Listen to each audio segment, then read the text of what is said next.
చెట్లు ఉంటే దురదృష్టమే. జ్యోతిష్య శాస్త్రంలో వాస్తు శాస్త్రానికి ప్రత్యేక ప్రాముఖ్యత ఉంటుంది. అందువలన తప్పకుండా వాస్తు నియమాలు పాటించాలి అంటారు.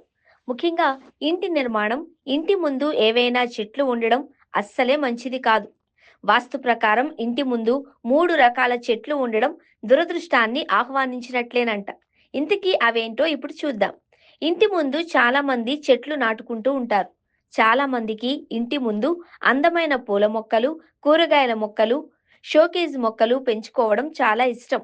ఇక కొంతమంది ఇంటి ముందు నీడ కోసం పలు రకాల చెట్లను పెంచుకుంటారు.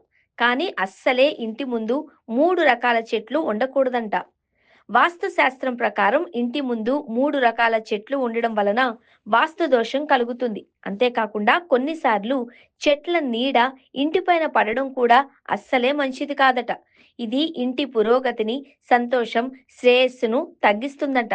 అందుకే ఎప్పుడూ కూడా ఈ 3 రకాల చెట్లను ఇంటికి దూరంగా నాటుకోవాలి అని సూచిస్తున్నారు వాస్తుశాస్త్ర నిపుణులు. రావి చెట్టు. ఇంటి ముందు రావి చెట్టు ఉండడం అస్సలే మంచిది కాదు. ముఖ్యంగా రావి చెట్టును దైవంగా పూజిస్తారు. దీనిపై దేవతలు నివసిస్తారు అని చెబుతూ ఉంటారు. అంతేకాకుండా దీనిని పూజించడం వలన జాతకంలోని దోషాలు కూడా తొలగిపోతాయి అంటారు. అయితే ఈ మొక్క వలన చాలా లాభాలు ఉన్నప్పటికీ దీనిని ఇంటి ముందు నాటుకోకూడదట. దీని వలన ఇది జీవితంపై ప్రతికూల ప్రభావం చూపుతుంది అని చెబుతున్నారు జ్యోతిష్య శాస్త్ర నిపుణులు. చింత చెట్టు. చాలా మంది ఇంటి ముందు చింత చెట్టు పెంచుకుంటారు. ముఖ్యంగా గ్రామీణ ప్రాంతాలలో చాలా మంది ఇంటి ముందు చింత చెట్టు తప్పకుండా ఉంటుంది.